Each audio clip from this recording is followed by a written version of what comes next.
marhaban élection locale lu ñuy dëgmal ak ni ci opposition bi bëgg a taxawee bokk na ci li gën a fës ci xëtu yéenekaay yi yéenekaay Le Quotidien nañu FDR di kuréel mi ëmb ñenn ci ay parti yu fare ci kujje gi li ñuy woote jamono ji moo di ab déggoo di maanaam unité ngir ñu mën a demandoo ci élection locale yi ndaxte ñoom waa FDR daal nañuy jàpp bu ñu sukkandikoo ci suñu naataango yi ne loolee képp moo mën a tax ñu mën a sëkk ay jéego ngir mën a libérer réew mi yéenekaayu L'As daal di fësal ci xëtam mu njëkk nataalu Oumar Sarr Khalifa Ababacar Sall ak Modou Diagne Fada ne ñu opposition mi bootu ci ginnaaw FDR seeni bëgg-bëgg lenn dong la moo di teg ay liste unique ngir mën a jàmmalu jëkk Pastef ci élection locale yu ñuy dëgmal Témoin Quotidien dëggal xibaar bi nañu waa FDR daal di nañuy annoncé ab coalition unitaire ngir mën a jàmmaarloo jëkk régime Pastef Sud Quotidien nañu axankay ci yile élection locale yu ñuy dëgmal opposition mi bootu ci ginnaaw FDR daal di nañuy woote ab coalition électorale ci joojile jamono yéeni kaay Les Échos mu ngi xamle ni coow li fayagut ci biir opposition bi jëmale ko ci taxawaayu groupe Takku Wàllu Sénégal mi xamle ni fas yéene wuta saisir conseil constitutionnel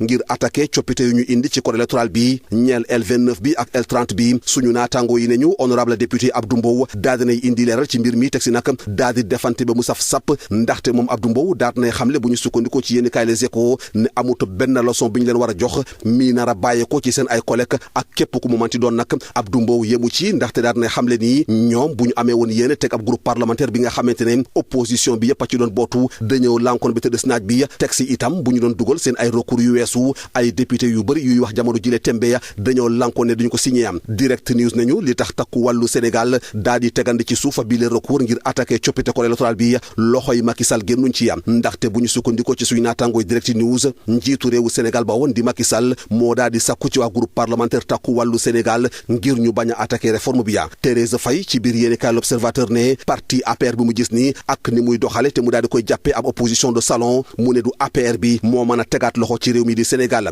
Walfadjri Quotidien moom ab laaj la xëyee ni ki tey jile ci diggante Elimane Diori ñi di Ousmane Sonko ak njiitu réew mi di Bassirou Diomaye Diakhar Faye ne ñu defante gi ñu nemmeeku jamono jile tembe ci seen diggante ana kan lay gën a njëriñ suñu naataango yi daal di jox kaddu ay boroomi xam-xam yi seen xel màcc ci wàllum politique daal di koy doore ak Jean-Charles Biagui mi jàngale wàllum science politique Jean-Charles Biagui ne ñoom ñaar ñi ñëpp élection présidentielle yi ñuy dëgmal la ñuy waajal Ibrahima Bakhoum di analyste politique ne ñu ba tey ci biir yéeni kaay Walfadjri Quotidien su fekkente ne opposition bi daal na ngànnaayu bu baax a baax dina mën a récupérer ay voix Moussa Diaw di itam kuy jàngale wàllum science politique moom daal dinay xam le ni bii le xëccoo mënut a néewal doole benn yoon parti Pastef ci joojule jamono Fadilou Keita mi directeur général du CDC ma ngay xamle ci xëtu njëkk Solo Quotidien Ousmane Sonko daal dinay fabriquer ay maire fabriquer ay député daal di fabriquer sax ab njiitu réew ne genn laaj képp la ñu war a samp jamono ji moo di ana lan moo waral kii ne woon ci ginnaaw bëgg a jiitu jamono ji jàngeen jëf.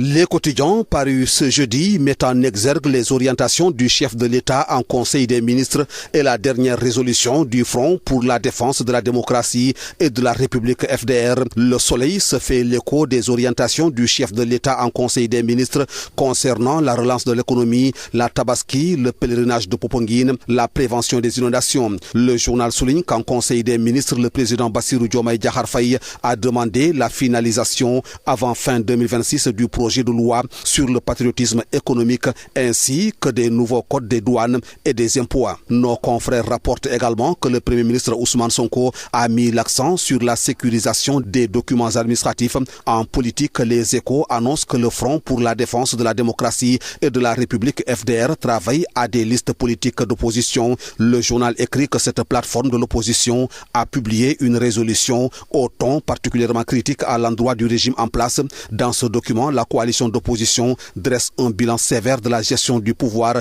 et lance un appel pressant à l'unité en vue des prochaines échéances électorales, rapporte Les Échos. Le FDR appelle à une coalition électorale en perspective des élections locales, renseigne Sud Quotidien. Dans une résolution rendue publique hier mardi 6 mai, le Front pour la défense de la démocratie et de la République FDR a dressé un réquisitoire sévère contre le régime en place et annoncé une stratégie d'unité de l'opposition en perspective des prochaines élections territoriale, fait savoir le journal. Le quotidien L'As note que le Front pour la défense de la démocratie et de la République FDR a adopté hier une résolution appelant à l'unité toute l'opposition en vue des élections territoriales prévues au plus tard en janvier 2027. Dans ce contexte, relève le journal, la coalition d'opposition dresse un réquisitoire sévère contre le régime Pastef, dénonçant un échec total des dérives autoritaires et des manœuvres électorales visant, selon elle, à fausser le jeu démocratique. Le FDR appelle à l'unité de l'opposition, affiche à la une Le Quotidien